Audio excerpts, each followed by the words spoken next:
Yemen പൗരനെ കൊലപ്പെടുത്തിയ കേസിൽ ശിക്ഷിക്കപ്പെട്ട മലയാളി നിമിഷപ്രിയയുടെ വധശിക്ഷ ഒഴിവാക്കാൻ ശ്രമം തുടരുന്നതായി കേന്ദ്ര സർക്കാർ വൃത്തങ്ങൾ. നിമിഷപ്രിയയുടെ വധശിക്ഷ ജൂലൈ 16 നടപ്പാക്കാനാണ് യമൻ ജയിൽ അധികൃതരുടെ തീരുമാനം. 16 തീയതി ശിക്ഷ നടപ്പാക്കാതിരിക്കാൻ ഉന്നതതല ഇടപെടൽ നടത്തുമെന്നും സ്ഥിതി നിരീക്ഷിക്കുന്നുവെന്നും സർക്കാർ വൃത്തങ്ങൾ അറിയിച്ചു. മോചന ശ്രമങ്ങൾക്കായി ബാക്കി ലഭിക്കുക ഒരാഴ്ച സമയം മാത്രമാണ്.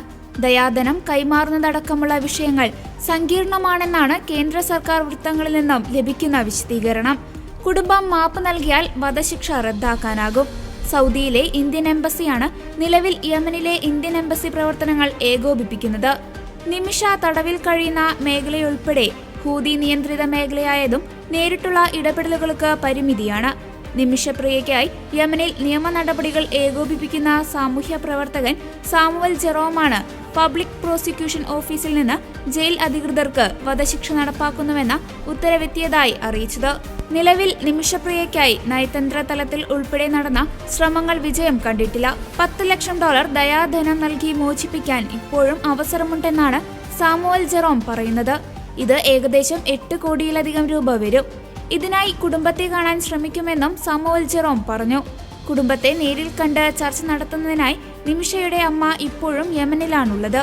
2017 ജൂലൈയിൽ തലാൽ അബ്ദു മഹദി കൊല്ലപ്പെട്ട കേസിലാണ് വധശിക്ഷ.